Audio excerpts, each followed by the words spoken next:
欢迎来到新兴消息频道，请订阅频道，所以大家不要错过当天最热门的新闻。我们今天的时事通讯包括以下内容：你比星光美丽，徐凯谈松韵变事业搭子，10年暗恋终修成正果。看你比星光美丽的热播数据，就能了解谭松韵的出色演技。自7月2日开播以来，你比星光美丽的收视率直线攀升，热搜话题一个接一个，简直势不可挡。观众热议的话题已经转向了谭松韵和徐凯在抗剧能力上的表现。究竟你比星光美丽讲述了怎样的故事呢？首次搭档演绎情侣角色的徐凯和谭松韵，为观众呈现了哪些亮点？谁将成为这部剧收视的中流砥柱？职场生存。乍看之下，许多人以为你比星光美丽沿袭了传统霸道总裁偶像剧的套路，然而随着剧情的推进，观众才发现这部剧实际上是职场与爱情双线并行的故事。纪星由谭松韵扮演，原本是公司的技术中坚，本应受到公司的高度重视和大力培养，然而他仍然无法避免领导的虚假承诺和职场上的潜规则。就在剧的开头，他便扮演起千千万万卑微打工人中的一员。他前一天晚上熬夜加班到2、3点，第二天却又要按时准时的上班。作为技术骨干，他连一辆像样的交通工具都没有，每天不得不挤地铁上班。遇到地铁停运时，他只能无奈地骑上小电驴，穿行在拥堵的道路上。老天爷真是爱捉弄人！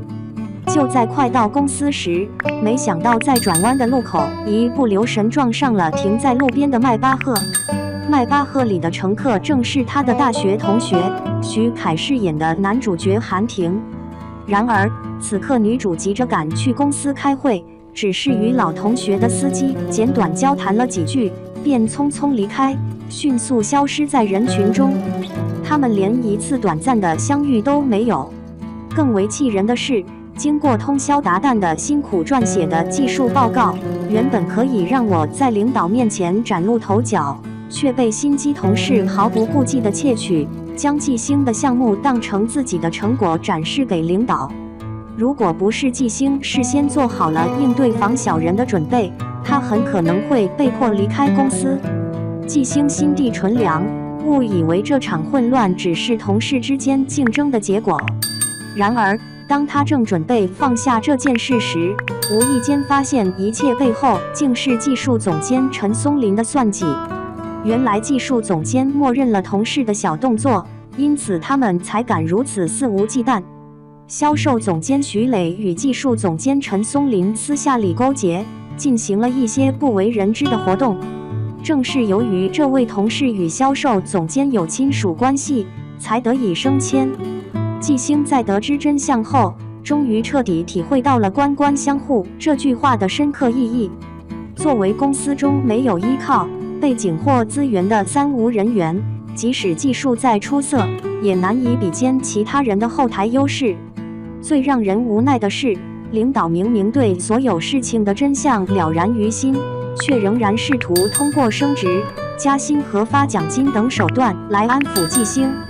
然而这一切也使纪星彻底看透了领导的丑恶嘴脸，坚定决心辞职，走上了自主创业的道路。男女主人物只有当女主决定要单独创业时，两人才开始正式接触，才能自然而然地携手共同创业。10年暗恋。你比星光美丽以职场与创业为主线，爱情为辅助线，开篇并未深入描绘男女主角的情感进展。男女主的身份设定其实充满了浓厚的偶像色彩。徐凯饰演的男主韩婷与谭松韵扮演的女主纪星是分别10年的大学同窗。纪星不仅是韩婷的旧友，还是她暗恋了整整10年的白月光。依照以往偶像剧的情节，与暗恋对象久别重逢时，通常会营造一些意外的浪漫惊喜。然而韩婷与纪星的重逢却多了一些狗血和尴尬。纪星与韩婷分别10年后，首次见面竟是在季星老板精心策划的高层聚会上。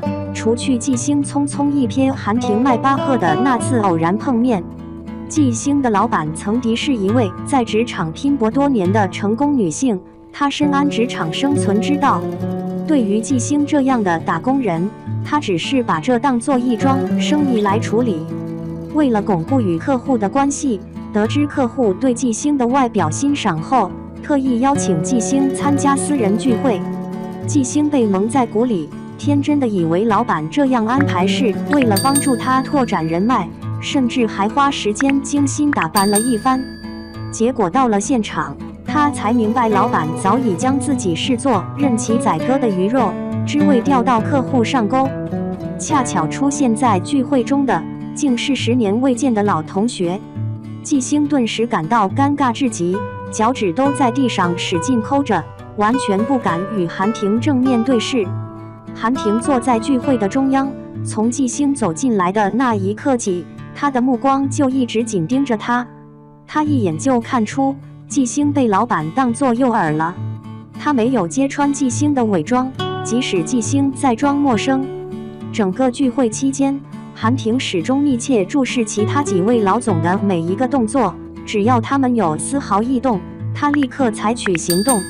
季星在职场上愤然辞职后，由于与韩婷有过正式的第一次交集，再加上韩婷是投资人的身份，他难免会与韩婷产生剪不断理还乱的关系。例如，当需要为自己的项目寻求投资时，季星首选的投资人总是韩婷。例如，在与前男友分手后买醉，也是韩婷亲自到酒吧去接他。季星的创业早期常常遇到挫折，但凭借韩婷耐心的手把手教导，最终成为了一名卓越的管理者。随着两人的频繁接触，季星和韩婷的关系日益亲密，感情逐渐升温并趋于稳定。尤其是在最新更新的剧情中，韩婷已经毫不犹豫地进入了家门，与即将成为她岳父岳母的人见了面。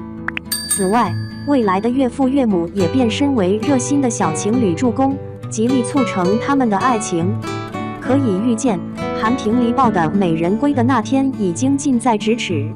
尽管你比星光美丽的开头仍然套用了典型的偶像剧模式，但从目前情节发展来看，职场和爱情的安排显得更加合理。